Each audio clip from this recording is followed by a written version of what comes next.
Mr. Toastmaster, fellow Toastmasters, most welcome guest. How many of you have heard the statement, "You can't go home again"? How many of you have heard that? Some of us have. I'm here to tell you that that's not correct. I did go home again.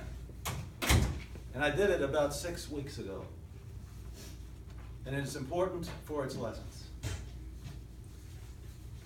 I really didn't think about going home again until late last year, late in 2016, when every day I had this inner voice telling me, go back to Louisville.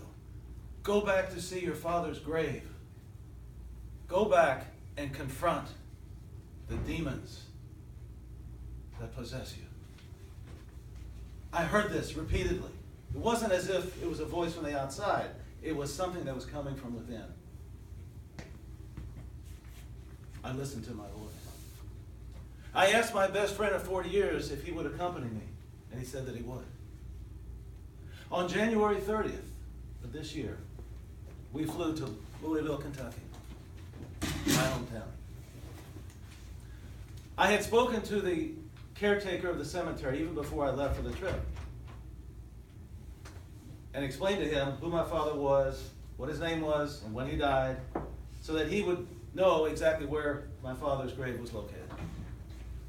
When I got off the interstate, I wasn't sure exactly where I was. I knew how to get there to the interstate, but then once I got off, I had not gone there before.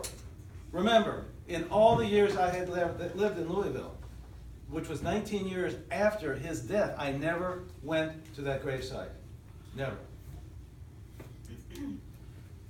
We talked back and forth on the phone. His name was Scott. I said, Scott, how far do I need to go? He said, where are you now? And I said, I'm at such and such a street. He said, go one more block. Do you see the gas station? I said, yes, I do see it. He said, then go another block, and then you'll see the cemetery. Turn left into the gate. As I got near that cemetery, my heart was going ba-boom, ba-boom, ba-boom, ba-boom.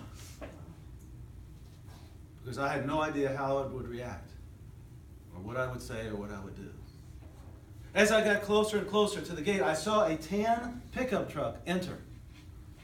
And I called Scott again. I said, Scott, is that you with the tan pickup truck? And he said, yes, it's me. I followed him in. We must have gone about 100 yards on a dirt road. Suddenly, he stopped his truck and got out. He motioned for me and my friend to get out. He said, follow me. We walked down a row of headstones. He looked at his map, which would contain all of the headstones in that area. And then he pointed.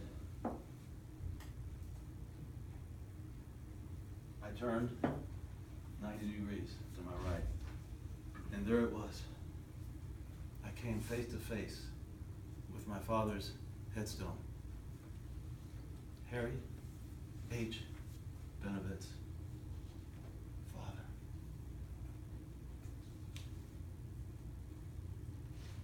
I didn't know what to say. I didn't really say anything. But my reaction was not what I had expected. It wasn't a storybook reaction of falling to my knees and crying profusely. I can sum up my reaction in one word. Nothing. Nothing at all. It was as if I was a news reporter that was told to go to this gravesite and photograph, a disinterested news reporter, and photograph this headstone. We stayed about 20 minutes. I asked the caretaker some questions. And then I looked around all sides of that gravestone. And then, as is the custom in the Jewish religion, I left a small rock on the headstone, as if to say, I was here. We then left the cemetery and explored the city which I knew for so many years, 25 years. And I remember some of the buildings. Of course, some were new. I hadn't been back in 40 years. And I said, yes, I remember this building, but I don't remember that. But here's another thing that was surprising to me. My reaction to roaming the streets and walking the streets and driving down the streets of my hometown was nothing. Absolutely nothing. I said to my friend Al, let's go to the Jewish Community Center. I guarantee you I'll have a reaction there. And the reason that I would have a reaction, or thought that I would, was that many indignities were hurled at me and other people like me who didn't come, quote, from the right family. We were told in many ways, you're at the bottom rung of the ladder. You don't really matter. You don't come from the right family. I deliberately took a route so that when I came close to that building, I would look at it straight on. I was determined to conquer and cancel and destroy those demons that have been bedeviling me for so many years. Because I accepted as truth the lies that were told to me many, many years ago. But when I came to the building, it looked so small. It was that same red brick building, but it wasn't as foreboding as it had been. It wasn't as big as it was. It wasn't as threatening as I had imagined that it would be. I said, oh, let's go around the back. And we drove through the parking lot. And the parking lot looked as if it had shrunk to 1/3 of its size. And my friend Al said to me, do you want to go inside? And I said, Al, it doesn't matter anymore. It's totally insignificant. It's gone. It doesn't mean anything to me. I have no desire to even to go inside. But there was no anger. There was nothing. It was just as if I just had let it go. I said, Al, let's go to Lexington. We went to Lexington so that we could see a University of Kentucky basketball game. I scheduled it that way on purpose, because if I knew that I had a bad day at the cemetery, that I would have a beautiful day and a wonderful time at that basketball game, which I did. It was a great spiritual awakening for me to go to that game. Over the next few days, we explored Lexington. We met so many people there. I still remember the Egyptian girl who greeted us at the art museum at the university. I remembered her accent because it was very distinctive. The university puts out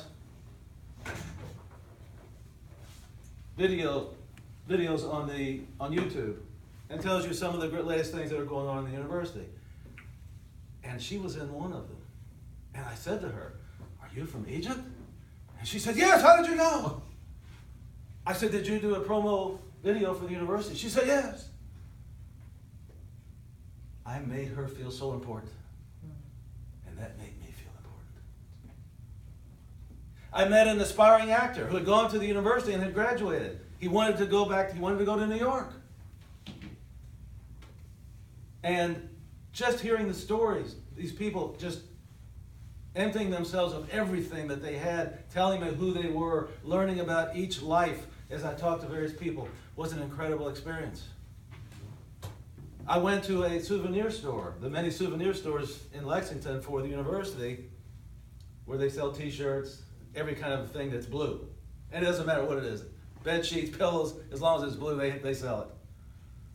And I spoke to a student who also was working there part-time. And he had some classes with some of the current players. And I got all this scuttlebutt about it, something I couldn't get anywhere else. I could have talked with him for 2 hours easily. So what did I learn? What did I learn from this trip? There were 2 takeaways for me from this trip. 2. Number 1, do not allow the past to control your present. I was beating myself up, believing all the lies that were told about me, as well as other people, frankly. And it takes, as many of you know, it takes up so much psychic energy that you barely have enough to get through the day in the present, to get done what you have to get done now. It's like trying to run a race, pulling a wagon with 50 pounds of bricks. You can't do it. Second, the quality of your life, the quality of my life, the quality of our lives is dependent upon the quality of the relationships that we have with other people. I will never forget those people that I met at Lexington. I will never forget the custodian of that cemetery and how lovingly he showed me and led me to my father's grave. It's those relationships that count. It's not the cars, it's not the buildings, it's not anything. It's the human relationships that we have. That's what matters. So, ladies and gentlemen, fellow Toastmasters, the lessons I learned were different than what I expected. But one thing I can tell you, you can go home again. Mr. Toastmaster.